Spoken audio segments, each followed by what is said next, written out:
شروع اللہ کا نام لے کر جو بڑا مہربان نہایت رحم والا ہے۔ السلام علیکم پیارے مسلمانوں، آج ایک حدیث مبارکہ آپ کو پڑھ کر سنواتا ہوں۔ انشاءاللہ آپ کا بھی ایمان تازہ ہوگا اور میرا بھی ایمان تازہ ہوگا۔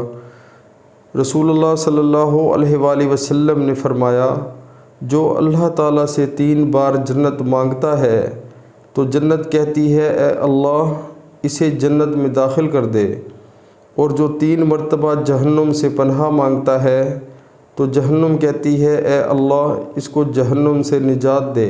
سبحان اللہ سبحان اللہ۔ پیارے مسلمانوں، دین اسلام میں بہت آسانی ہے، اور سچے دل سے جو ہے ہمیں ہر نماز کے بعد یہ دعا مانگنی چاہیے۔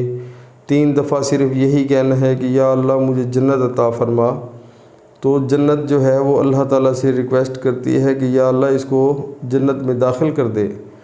اور 3 دفعہ اگر صرف ہم 3 دفعہ یہ کہتے ہیں یا اللہ جہنم سے پناہ مانگتا ہوں میں، تو جہنم بھی یہ دعا کرتی ہے کہ یا اللہ اسے جہنم سے نجات دینا۔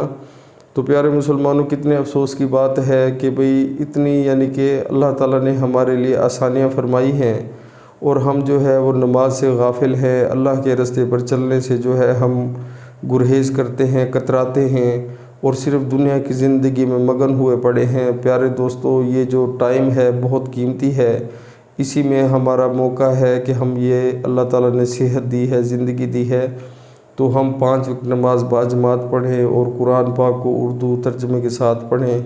انشاءاللہ اس میں ہماری جو ہے بھلائی ہے، اور انسان کا اپنا ہی بھلا ہے اس میں۔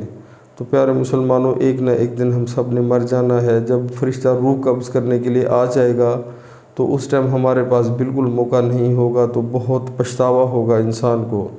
تو خدا را اس چیز کا خیال کرے، ہر نماز کے بعد یہ دعا مانگیں جنت کی اور دوزخ سے نجات کی، تو انشاءاللہ اللہ تعالیٰ جو ہے وہ ہمیں اس سے بچائے گا، ضرور بچائے گا انشاءاللہ۔ آمین۔ السلام علیکم۔